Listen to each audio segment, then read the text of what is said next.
कलाहांडी जिला कलमपुर थाना अंतर्गत ठेलकोमुंडा इंद्रावती केनाल निकटरे एक हृदय विदारक दुर्घटना घटी जनापड़ी।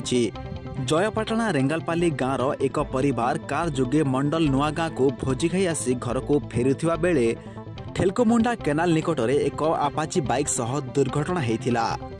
एथिरे एक 3 वर्षर छुआर मृत्यु होइथिबा बेले चिकित्साधीन अवस्था जड़े वृद्ध मृत्युवरण करिसेंती। बाइक आरोही सह 4 जण आहत होइथिबा जना पड़िछि। मृत छुआ को अग्निशम बाहिनी आसी उद्धार करिसेंती। घटनार पुलिस तदंत आरंभ करिछि। ब्यूरो रिपोर्ट विस्तार खबर।